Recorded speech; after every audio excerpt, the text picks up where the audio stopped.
तो कैसे हैं आप लोग?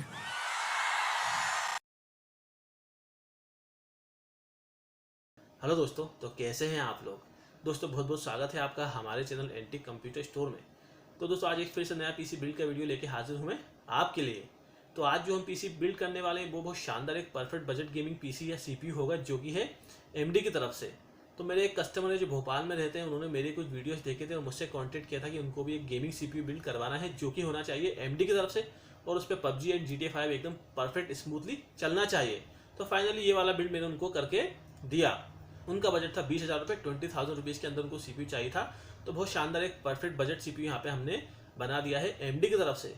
तो आइए हम देखते हैं कि हमने कौन कौन से पार्ट्स इस बिल्ड में इस्तेमाल किए हैं, उनकी टेक्निकल डिटेल्स क्या है, फीचर्स क्या है, कॉस्ट क्या है। इसके बाद में हम इस पीसी को असेंबल करेंगे और असेंबल करने के बाद में इस पर कुछ गेम प्ले करके इसके बेंचमार्क को हम चेक करेंगे।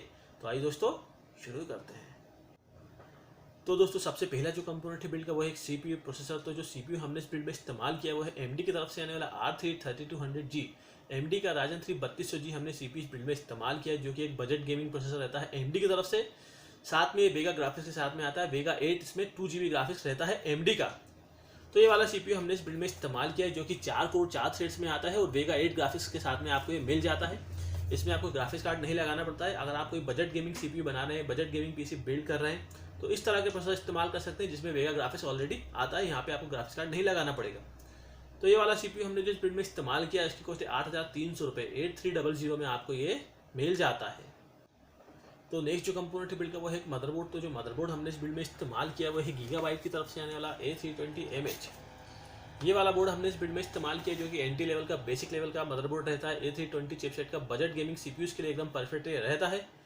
बहुत शानदार परफॉर्म करता है 3200G 2200G जैसे प्रोसेसर के साथ में। तो दोस्तों अगर आप इस बोर्ड के बारे में ज़्यादा जानना चाहते हैं तो हमारा रिव्यू वीडियो देख सकते हैं। हमने इस बोर्ड पर रिव्यू वीडियो ऑलरेडी बनाया हुआ है। तो यहाँ पे जो बोर्ड हमने इस्तेमाल किया इसकी कॉस्ट है 4,500 रुपये। 4500 में आपको ये मिल जाएगा। तो दोस्तों नेक्स्ट जो कंपोनेंट है बिल्ड का वो है रैम। तो रैम जो हमने इस बिल्ड में इस्तेमाल किया वो है एटेटा की तरफ से आने वाली 3000 मेगाहर्ट्ज़ के सिंगल स्टिकी 8GB। ये वाली रैम हमने इस बिल्ड में इस्तेमाल की, जो कि सफिशिएंट रहेगी इस बिल्ड के लिए। बजट बिल्ड के लिए 8GB रैम सफिशिएंट रहती है। आप चाहे तो आगे इसमें एक्सटेंड कर सकते हैं जब आपका बजट बने, लेकिन अभी यहाँ पे हमने 8GB रैम इस्तेमाल कर ली, जो कि बहुत बढ़िया रहेगी इस बिल्ड के लिए। तो यहाँ पे जो रैम हमने इस्तेमाल की है इसकी कॉस्ट है 3750 में अभी आपको ये मिल जाएगी। तो दोस्तों नेक्स्ट जो कंपोनेंट बिल्ड का वो है एक SSD। तो जो SSD हमने इस बिल्ड में इस्तेमाल की है वो है WD की तरफ से आने वाली 120GB की 120GB की M2। ये वाली SSD हमने इस बिल्ड में इस्तेमाल की, जो कि बहुत बढ़िया रहेगी, सफिशिएंट रहेगी, काफ़ी अच्छी स्पीड हमें मिलेगी गेमिंग में। तो यहाँ पे जो SSD हमने इस्तेमाल की है इसकी कॉस्ट है 2,500 रुपये। 2500 में आपको ये मिल जाएगी। तो दोस्तों नेक्स्ट जो कंपोनेंट बिल्ड का वो है कैबिनेट केस। तो जो केस हमने इस बिल्ड में इस्तेमाल किया वो इंटेक्स की तरफ से आने वाला नॉर्मल केस हमने यहाँ पे इस्तेमाल किया, जिसकी कॉस्ट है 600 रुपीज़। 600 रुपये में आपको ये केस मिल जाता है।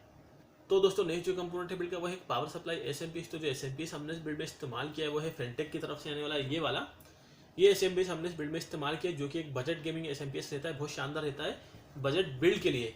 तो यहाँ पे जो SMP हमने चूज़ किया इसकी कॉस्ट है 1,050 रुपये। 1050 में आपको ये मिल जाएगा।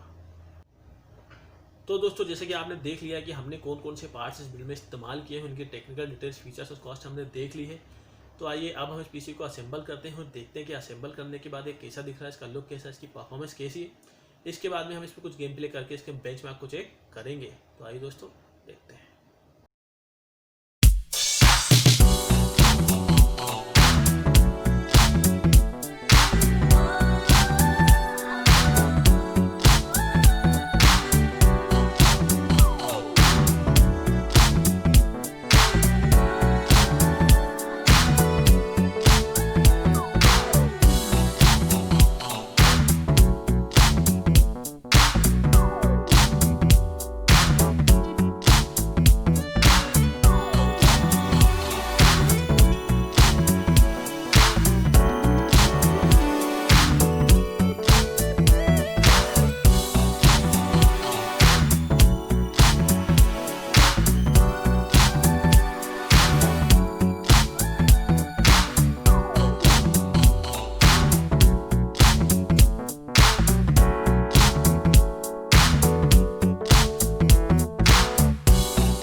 So, a griffin this close to the village?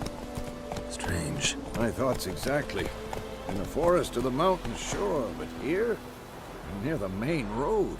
Maybe it's the war. Corpses everywhere, the stench of blood, burnt flesh. Drives monsters crazy sometimes. Men, too. We need to watch ourselves in White Orchard. And we should leave as soon as we learn it.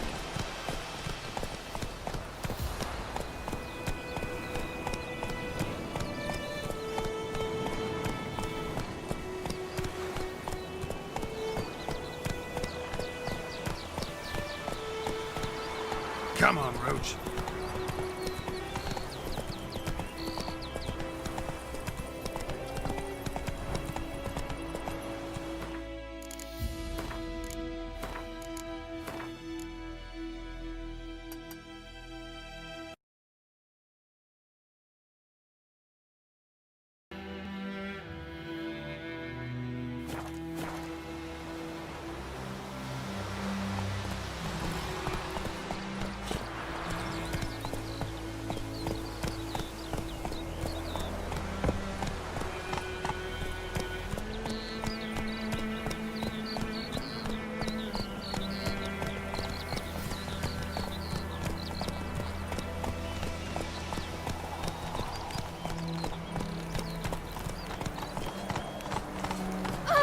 Don't touch me!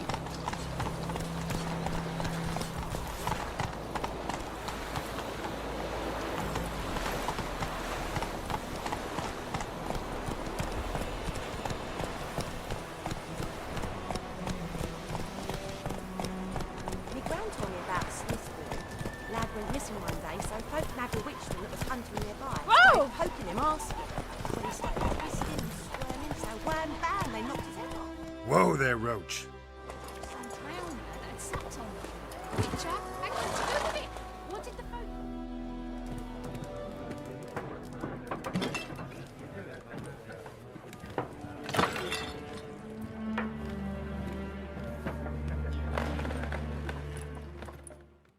तो दोस्तों जैसा कि आपने देख लिया है, हमने इस पीसी को असेंबल कर लिया है। असेंबल करने के बाद बहुत बढ़िया लग रहा है। बहुत सिंपल सा हमने कैबिनेट इस्तेमाल किया है, कोई ज़्यादा आरजी वाला यहाँ पे हमने कैबिनेट इस्तेमाल नहीं किया है। एक सिंपल सा यहाँ पे पीसी हमने बनाया, लेकिन अगर परफॉर्मेंस की बात करते हैं तो बहुत शानदार परफॉर्म कर रहा है गेमिंग में। हमने इस पर कुछ गेम प्ले करके देख लिए तो बहुत शानदार हमें FPS इस पर मिल रहे हैं। कोई भी आपको परेशानी नहीं होगी इस पर गेमिंग में। वहीं अगर एडिटिंग की बात करते हैं तो एडिटिंग में भी बहुत शानदार परफॉर्म कर देगा। तो दोस्तों अगर कंपोनेंट की बात करते हैं तो यहाँ पे हमने सारे बजट कंपोनेंट इस्तेमाल किए। हमारा बजट बहुत कम था, 20,000 में हमें यहाँ पे CPU कंप्लीट करना था। तो इस बजट के अंदर यहाँ पे हमने बहुत अच्छा पीसी बना लिया है।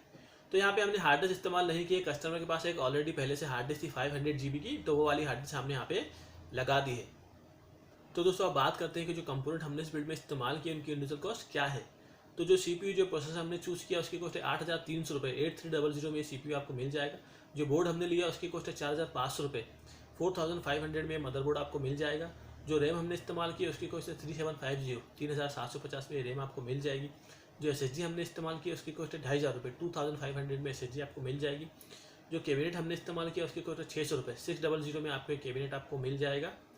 और जो पावर सप्लाई हमने यूज़ की उसकी कॉस्ट है 1050 1050 में आपको SMP मिल जाएगा। तो पूरा जो CPU बन के कम्प्लीट हुआ है वो है 20,500 रुपये। 20,500 में पीसी हमने यहाँ पे बनाया, जो कि बहुत शानदार है। इस बजट के अंदर गेमिंग के लिए और एडिटिंग के लिए एकदम परफेक्ट ये रहेगा। तो दोस्तों अगर आप भी कोई पीसी बिल्ड करना चाहते हैं, कोई गेमिंग पीसी, कोई वीडियो एडिटिंग पीसी या किसी भी तरह का आप कोई कंप्यूटर परचेस करना चाहते हैं, या फिर अगर आप ये वाला पीसी परचेस करना चाहते हैं तो हमसे कांटेक्ट कर सकते हैं, हमें कॉल कर सकते हैं, हमें व्हाट्सअप कर सकते हैं, या फिर हमारी वेबसाइट www.ondoorcomputer.com पर आप विजिट कर सकते हैं। या फिर अगर आप भोपाल में रहते हैं तो हमारे स्टोर पर विजिट कर सकते हैं, जो कि लोकेटेड है लाल घाटी स्क्वायर भोपाल पर। और अगर आप भोपाल में नहीं रहते हैं, भोपाल से बाहर रहते हैं, तो हमसे कांटेक्ट करके किसी भी तरह के पीसी का ऑर्डर हमें दे सकते हैं, जो हम आपके घर पर भेज देंगे 7 दिनों के भीतर। तो दोस्तों अगर ये वीडियो आपको पसंद है तो इसे लाइक कीजिए, शेयर कीजिए। इसी तरह के वीडियोस भी देखना चाहते हैं पीसी बिल्ड के बारे में, कंप्यूटर के बारे में, तो हमारे चैनल को सब्सक्राइब कर दीजिए। थैंक यू, धन्यवाद।